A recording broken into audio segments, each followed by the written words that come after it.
Cette fois-ci, je suis dans un bar à Paris avec mon ami Younous Omarji, que vous voyez là. Pendant ce temps, les camarades sont allés au siège du mouvement pour préparer la réplique à la nouvelle vague de saloperies que fait couler la radio-télé d'État France Info. Alors d'abord, je vous prie de m'excuser, j'ai mauvaise mine parce que c'est un peu dur en ce moment. Ensuite, ça m'ennuie de ne vous parler que de ça depuis 4 jours, mais j'y peux rien.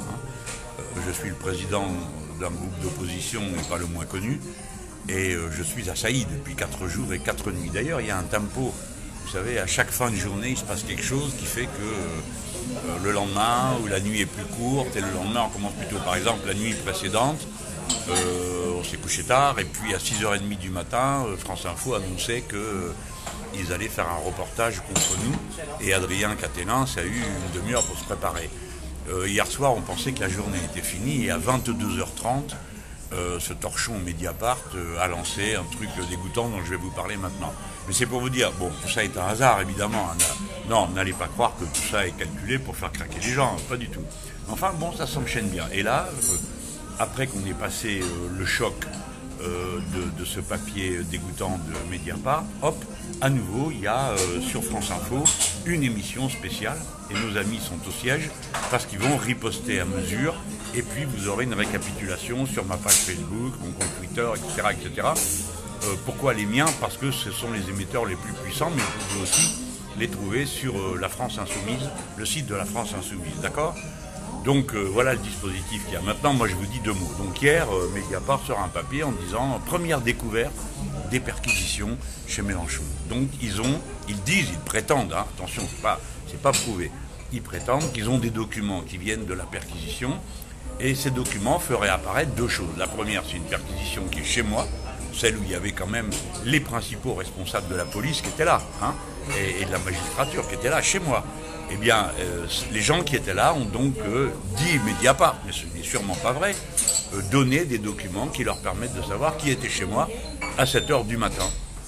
Et évidemment, on nomme Madame Sophia Chikirou, qui est la directrice de Mediascope, dont la veille, on avait dit c'est une proche de Mélenchon, elle n'a même plus de titre, hein, cette femme, parce que c'est une femme. Donc, comme ils sont misogynes, la Mediapart aussi, dans tous ces milieux, c'est juste une femme, c'est pas une dirigeante, une responsable politique ou une directrice de com. Donc ils disent, bah voilà, elle était là, alors la proximité, relation extra-professionnelle. Moi je m'attendais à un coup pourri comme ça, parce qu'ils avaient demandé à Antoine Léaumont quelle est la nature de votre relation, lui il s'occupe de mes réseaux sociaux, quelle est la nature de votre relation avec Mélenchon, vous voyez. Et puis ils ont fait ça à plusieurs personnes pour essayer de savoir s'ils avaient des relations affectives. Alors ça, je vous le garantis, tout le monde a des relations affectives avec moi. Mais vous comprenez bien que c'est autre chose. Et Mediapart, après cette première salle qui est absolument dégoûtante et qui est dans ce pays une première. D'habitude, on ne fait pas d'insinuations sur les mœurs des gens, sur ce qu'ils font, sur quelle est leur vie privée. Donc Mediapart a rompu ça. Plenel, parce que c'est Plenel le chef de tout ça. Les autres, c'est juste des pantins qui font ce qu'ils disent. Bon, ce qu'ils disent. Et donc ce matin, il a remis une couche en disant la compagne de Mélenchon dans le soupçon d'enrichissement personnel. Alors ils sont pires que les flics, parce que personne ne nous accuse d'enrichissement personnel. Attention, personne, nulle part, dans aucune procédure, il est question de ça. Et elle n'est pas ma compagne, d'accord? Et par conséquent, ce sont 2 allégations. Mais c'est pas ça qui est intéressant. C'est si quelqu'un ment, ou les policiers et les juges, ou Mediapart. Si Mediapart dit qu'il a des procès-verbaux de perquisition, eh bien, il faut qu'ils disent, qu'ils le prouvent. Qu'ils prouvent que ce dont je suis accusé par eux est vrai. Parce que moi, les procès-verbaux, j'ai pas pu les avoir. Même pas le mien. J'ai pas de copie de ce qui a été écrit à mon sujet, du compte-rendu qui a été fait, ni même de mon audition. Je ne sais pas, j'ai pas de copie. Eux aussi, ils prétendent donc c'est un document matériel. Alors comment se le sont-ils procurés? Est-ce que c'est le procureur lui-même qui leur a donné? Quel genre de relation ça suppose entre Mediapart, les juges qui suivent cette enquête? Quel est le lien? C'est une obligation? C'est tiens, je te passe ça, toi tu me passes ça? Bon. Ou bien est-ce qu'ils ont payé quelqu'un pour avoir les documents de justice? D'accord? Il est possible qu'ils aient acheté ces documents. Dans ce cas, ça veut dire qu'il y a un fonctionnaire de justice qui est corrompu et qui reçoit de l'argent pour donner des pièces. Ou bien il y a un fonctionnaire de justice qui donne des pièces, mais pourquoi? Pourquoi les donnerait-il gratuitement? En échange de quoi? À une autre étape de publier d'autres choses. Alors, ce matin, il y avait le procureur, la procureure, nommée par Macron, qui dit bon, il y a eu des comportements d'obstruction inadmissibles. C'est pas vrai. La preuve, c'est que d'abord, chez moi, les gens sont rentrés comme ça, en tapant à la porte, et j'ai ouvert la porte. Mais au siège du parti de gauche, il n'y a eu aucun incident. Et quand Éric Coquerel, qui en est le coordinateur, a demandé d'entrer, on lui a dit non. Donc on voit bien que, quelle que soit la situation, la réponse a toujours été la même, tenir à l'écart pour pas qu'on voit ce qui se passait et ce qu'ils étaient en train de faire. Bon, alors on en déduit maintenant que c'était pour pouvoir ramasser des documents pour les donner ensuite à Mediapart. Donc Mediapart est en quelque sorte une officine de la police et des juges. Alors, mais vous avez tous compris, c'est du donnant-donnant. Donc, alors, moi, il va falloir maintenant, ils pensent que je vais rendre des comptes sur tous les gens qui dorment chez moi. Chez moi, il y a une chambre, et dans cette chambre, dorment tous ceux qui sont de passage où il est trop tard, il est minuit, 1h du matin, la discussion n'en a plus fini, les gens sont crevés, le lendemain ils rattaquent. Bon. Par exemple, Manuel Bompard, vous le connaissez, vous l'avez déjà vu, eh ben, il est 3 jours par semaine chez moi, d'accord? 3 jours par semaine chez moi. Et quelle est la nature de ses relations avec moi? C'est un super copain, c'est des relations de confiance, et c'est le directeur des campagnes. Donc on voit que l'insinuation, c'est toujours sur les femmes, et c'est toujours pour laisser entendre qu'elles sont autre chose que ce qu'elles font. Sophia Chikirou est une brillantissime directrice de la com. C'est une référence. Monsieur Plenel, vous n'êtes pas une référence, hein, mais elle, oui, est une référence internationale. Parce que l'équipe du nouveau président du Mexique lui a demandé de venir pour préparer un de ces débats. Parce que l'équipe du candidat de gauche du 2e tour de la Colombie lui a demandé de venir pour préparer le débat. Parce que nos amis de Podemos lui ont demandé de venir. Parce que vous savez quoi? Notre campagne, qui a coûté le moins cher de toutes les campagnes, des 5 premiers candidats, le moins cher, pour la durée la plus longue, est considérée dans le monde entier comme un modèle de perfection dans la communication politique. Donc, nous avons de nombreux secrets de fonctionnement qui nous ont permis d'atteindre ce résultat. Bon. Donc, n'oubliez jamais ça. Je vous demande à tous, maintenant, ceux qui m'aiment bien, ou ceux qui s'intéressent à ce qui se passe, ou ceux qui comprennent que le sort qui m'est réservé est absolument insupportable. Vous aussi multipliez les questions. Qui a donné, puisque Plenel prétend avec Mediapart avoir eu les procès-verbaux, qui les leur a donnés? Est-ce que la personne qui leur a donné a été payée pour donner cette information? Si elle n'a pas été payée, qu'est-ce qu'elle attend en retour du fait d'avoir donné cette information? Est-ce qu'il y a dans les secteurs de la justice des gens qu'on peut payer pour avoir des infos, ou bien est-ce qu'il y a des liens comme ça qui sont obligatoires? Ensuite, pourquoi Plenel raconte-t-il que c'est ma compagne? Ce n'est pas ma compagne, et je n'ai pas l'intention de vous expliquer la nature de mes relations amicales, affectives, comme vous dites, extra-professionnelles, avec Sophia Chikirou, ni avec Manuel Bompard, ni avec Younous Omarjé, dont vous constatez qu'il est quasiment là tout le temps avec moi, et ce qui pourrait vous conduire à avoir des idées sur la nature de nos relations, qui sont parfaites, et ça le fait rire, regardez-le qui se marre là à côté. Bon, voilà. Donc, il faut essayer de prendre ces choses-là, on essaye de le faire avec le plus de bonne humeur possible. Dites-vous qu'ils ont quand même réussi une partie de leur coup, hein, qui est de me clouer pendant des jours et des jours à m'occuper de cette histoire-là. Alors après, dans le truc de Mediapart qui raconte qu'on a trouvé une somme importante chez un de mes anciens collaborateurs qui est à la retraite depuis 5 ans et que j'ai pas vu depuis au moins 3 ans, hélas, parce que même en amitié, ma vie, c'est pas fameux, hein. Bon, alors c'est une somme importante. Bon, déjà, moi je me marre, la somme, c'est le tiers du salaire d'Apathie à France Info, salaire mensuel.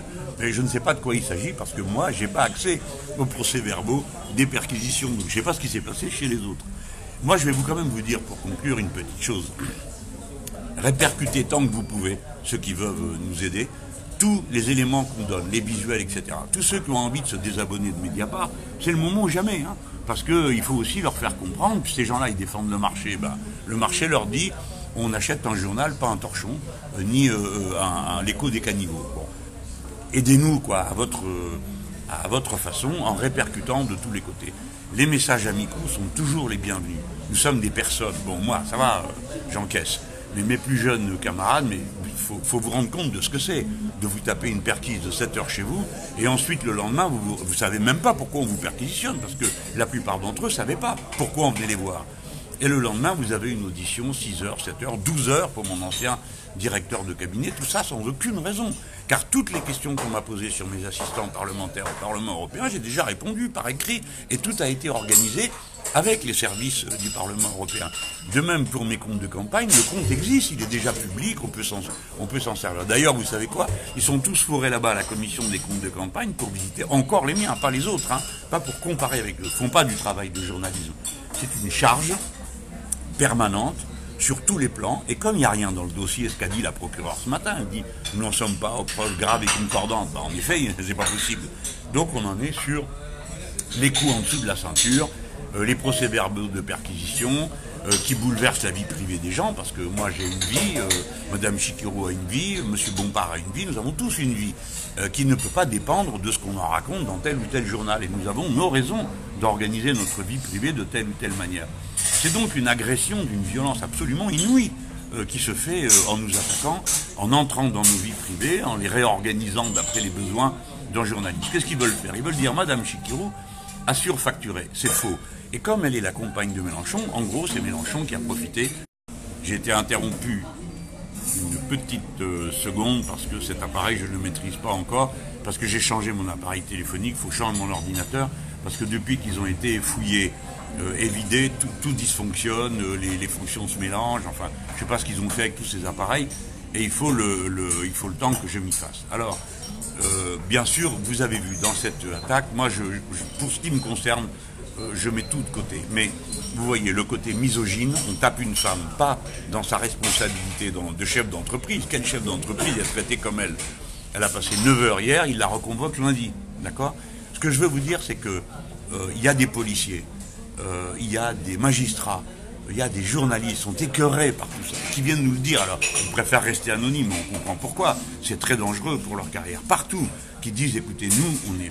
Je pense pour des magistrats ou des policiers, ils disent écoutez, monsieur Mélenchon, on voit bien, on vous connaît, bon, vous êtes un peu énervé, mais bon, nous, on ne veut pas faire de la politique, on n'est pas policier, ou dit un autre, m'a dit, moi je suis pas devenu magistrat pour aller servir de bras armés à un pouvoir politique, moi je cours après les voleurs, les voyous, bon bref. Donc il y a beaucoup de gens qui sont écœurés, et l'autorité de l'État, elle est minée de l'intérieur, parce que les serviteurs de l'État eux-mêmes se demandent, mais qu'est-ce qu'on nous fait faire? Où on va comme ça? Alors, au moins, dans ces 4 jours où vous m'aurez vu, vous aurez su tout ça. Et puis, en plus, vous aurez eu une collection absolument formidable de gros plans sur mes trous de nez, parce que je tiens moi-même cette caméra à bout de bras. Et grâce à cet instrument-là, je peux passer.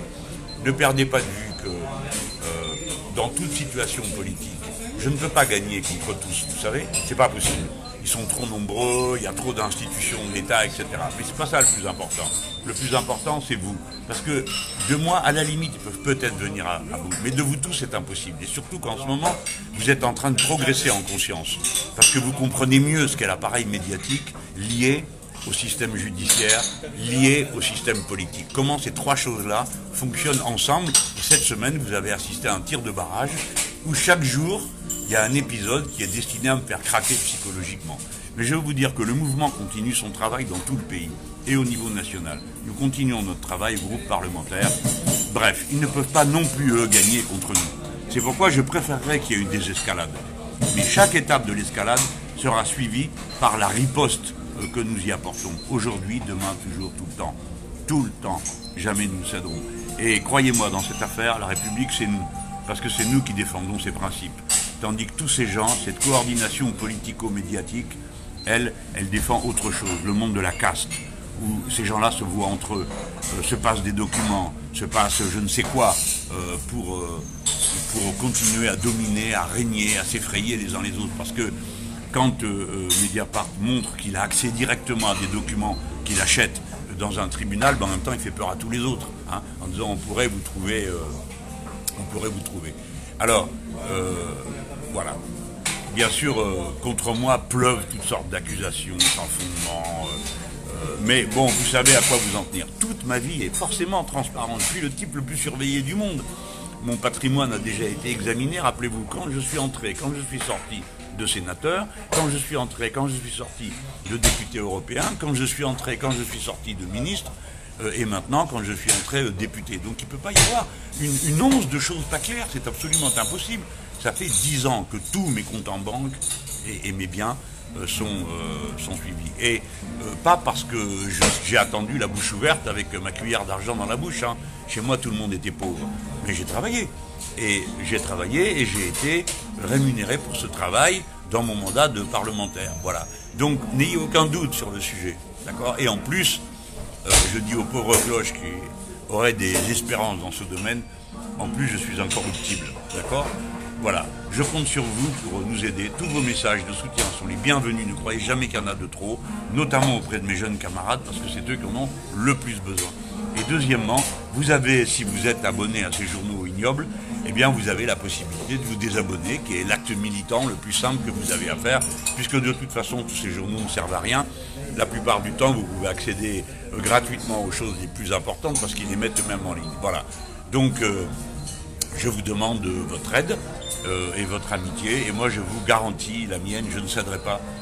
Je suis votre porte-voix, et de moi, même s'il venait à bout, de vous, jamais.